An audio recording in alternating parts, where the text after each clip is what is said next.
బా బా బాబా ఇది మా కొండపొలం లాంగ్వేజ్. ఏమో ఎట్టున్నారంతా?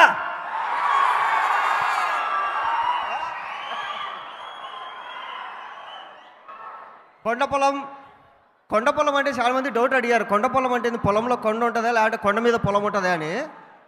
కొండపొలం అంటే ఏంటంటే కరువు వచ్చినప్పుడు గొర్రెల కాపర్లు వాళ్ళ గొర్రెలకి మేత సరిగ్గా దొరకనప్పుడు వాటిని తీసుకొని 40 రోజులు ఒక కొండలోకి వెళ్ళేసి వీళ్ళు కూడా ఇక్కడి నుంచి మొత్తం ఫుడ్డు గిడ్డు సంగటి రొట్టెలు అవన్నీ తీసుకొని పోయి అక్కడే ఉండి 40 రోజులు మేపుకొని అక్కడి నుంచి తీసుకొని వస్తారనమాట. అంటే ఈ ఎండలకాలం అయిపోయిన తర్వాత ఈ ప్రాసెస్ని కొండ పొలం అంటారు.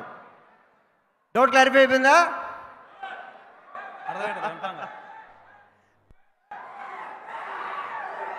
మునియమ్మ ఏంటి మీ తమ్ముడా? నా తమ్ముడు పేరేంటి? భాస్కర్. కాకపోతే మేమిద్దరం కజిన్స్ లాగా అనమాట. అంటే మా నాన్న వీళ్ళ నాన్న అట్లా. సో అందుకని కొంచెం 50 గొర్రెలు తీసుకొని మీరు కొండ పొలానికి వెళ్తారే, పులులు సాహసాలు చేయడం ఎట్లా? అసలు భయమేదా?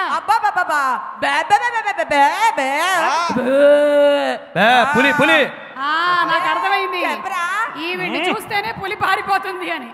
అది కరెక్టే. ఇంకేమైనా చెప్పాలనుకుంటున్నావా నాయనా? ఏం లేదండి, నా పేరు సిరిపేలు, నా తమ్ముడు తిరిపేలు. ఇవాళ ఆయన రాలేదండి, చాలా బాధగా ఉంది. అంతేనండి. తర్వాత పర్వాలేదు నాయన, వాట్సాప్ లో పంపించమని చెప్పు. అయితే ఓకేనండి. వచ్చే దారిలో మేము ఆ సాంగ్ వినేసాము. దారులు దారులు దారులు దారులు.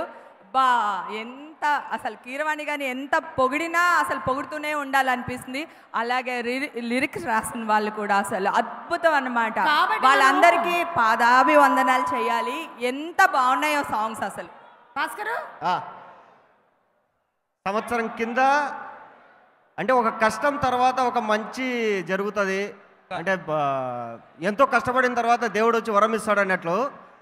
నేను ఇండస్ట్రీకి వచ్చేప్పుడు కొన్ని కళలు ఉండేవి. అంటే కొంతమంది డైరెక్టర్లతో ఖచ్చితంగా పనిచేయాలి అని. కరోనా అనేది ఒక రోగం వచ్చి 100 రోజులు ఇంట్లో కూర్చొని అడక తినే రోజులలో నాకు ఒక ఫోన్ వచ్చింది కృషి గారి దగ్గర నుంచి. ఒక సినిమా తీస్తున్నాము, మొత్తం కడప స్లాంగ్ ఉంటుంది, రాయలసీమ స్లాంగ్ ఉంటుంది, నువ్వు ఖచ్చితంగా రావాలి అని. అప్పుడు పోతానే ఆ కథ గీత మొత్తం వినేసి ఈ అమ్మ ఇది కదరా పడాల్సింది మనకు అనే ఒక ఆనందం ఉండింది. సినిమా మొత్తము అడవిలోనే షూట్ చేసాం, అడవిలోనే ఉన్నాము. అంటే గొర్రెల కాపురలో మనం ఏడన్నా వాళ్ళు రోడ్డు మీద తరుముకుంటూ పోతా అంటే చూస్తాం, అంతేగాని ఆ గెటప్లు వేసుకొని మొత్తం అవన్నీ వేసుకొని ఆ గొర్రెలతో పాటు 30 రోజులు సావాసం చేసిన తర్వాత ఆ గొర్రె కాపురల కన్నా మేమే ఇంకా గొర్రెలు కాస్తామేమో అనిపించింది మాకైతే. అండ్ కృషి గారు అండ్ కీరవాణి గారు చాలా థ్యాంక్స్ అండి. ఎక్కడో కూర్చొని కళలు కనింటాము, అంటే కళలు నెరవేరుతాయి లేదో అది ఇదని. బట్ ఏ కష్టం లేకుండా మీ దగ్గర నుంచి ఫోన్ వచ్చి మా కళ నెరవేరింది. చాలా thank you sir. And Kondapolam అనే సినిమా మిగతా సినిమాలాగా ఉండదు. ఇది ఒక కథ, లెక్క ప్రకారం చెప్పాలంటే సినిమాలాగా ఉండదు. ఇది ఒక కథని సినిమాలాగా చాలా అద్భుతంగా తీశారు. ఇట్లాంటి సినిమా దీనికి ముందు చూసి ఉండరు, దీని తర్వాత కూడా రాదు. సో ఖచ్చితంగా కరోనా హీరోనా దీని అమ్మ ఇవన్నీ ఏం లేవు, అన్నీ పోయినాయి. మొన్నటికు థియేటర్లకు పోయి కొండ పొలానికి పోయి అన్నారు సార్ అంతా. ఏదో ఒక్కసారి అరవండి. ఇది